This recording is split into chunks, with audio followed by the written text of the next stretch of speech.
Good afternoon, guys. I thought I'd bring you another image here with the words that says this: the mark of an effective church is not how many people come, but how many people who live differently as a result of having been there.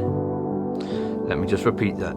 The mark of an effective church is not how many people come, but how many people who live differently as a result of having been there in the church. And I thought this was quite a nice fact, considering for those that know me and know the story of where me and my wife have come from, in a so-called church that we got caught up in, and actually sort of turned out to have very religious and sort of cultish behavioural ways, but we won't go into that. But it was all about being very suited and booted every Sunday, three-piece suit, shine your shoes, very militant, very clean shaven all the time, and it was always about the numbers, always about the money. And for me, eventually, it was just when I started to open my eyes and really divulging back into my Bible again and really thoroughly studying it and questioning certain methods, and I was like, but is it not better to see lives changed, even if it's a very few in the church, that we'd rather see that few with their lives turned around than having hundreds of people suited and booted and dressed very smartly and acting, say, in a different way just because they're in church, not because they call themselves a Christian, but just because they're in church, they're putting on this show.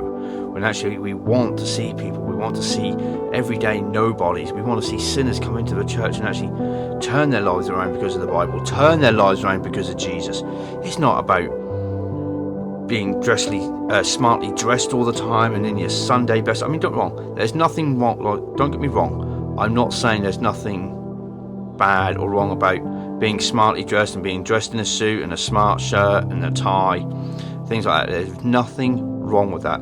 There are the odd Sundays that I dress up smartly at times, and a lot of that is down to when I'm serving. It's just to help show that I'm keen for serving God, and that when I'm in that position of serving on the doors and things like that, it's just, it's respectable. But at the end of the day, Jesus in the Bible says, come as you are.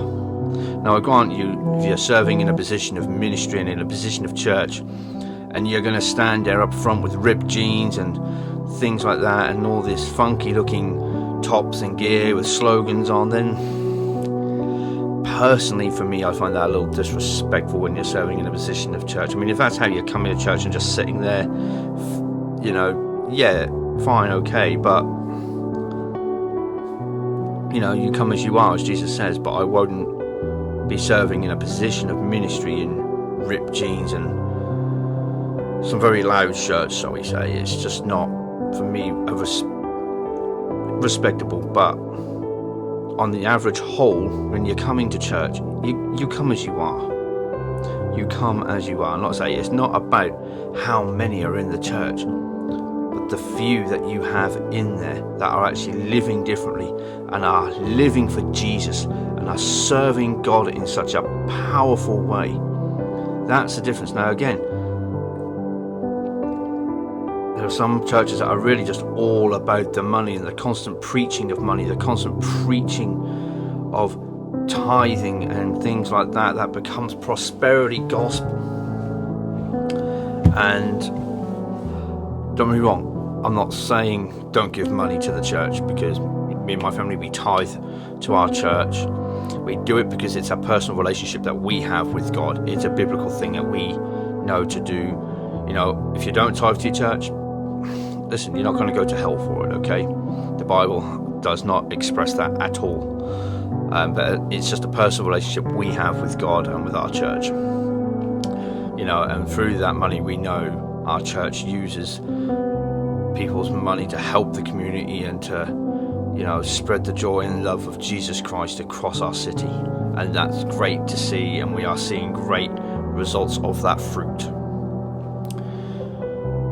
But like I said, it's nice to see the few that, like I said, you don't need thousands in your church to prove that you're a good church. Not at all. I've heard and read of churches that have got thousands in them, but not necessarily a good church. They may look and sound good just because they got the numbers, but actually it's the smaller churches that have got the very few in them, but are actually living differently and are doing the work for Christ and are living according to the Christian lifestyle that the Bible calls us to do and to be. And that's how it should be. Okay? Like I say, if you are a church that's got hundreds and thousands, and great, but just make sure that people are living differently. I urge you to live differently. Follow the Bible. Don't just go to church on a Sunday and be the Christian on Sunday and then live how you want to choose, because that's not what it's about. It's about living every day the way Jesus did. He set the example, minister the word, help the poor, help the needy, help those that are just in need. Be a listening ear. Be the shoulder to cry on. If you're uncomfortable in a church that, say got hundreds and thousands of people in there and you think, this just isn't for me, then guys, that's fine. There's a change in season. Read Ecclesiastes chapter 3 verses 1 through 8. It talks about the change in the times and the change of the seasons. It's not about the numbers, but about how you're living and how the church has changed you. God bless you all, guys. I'll see you in the next video.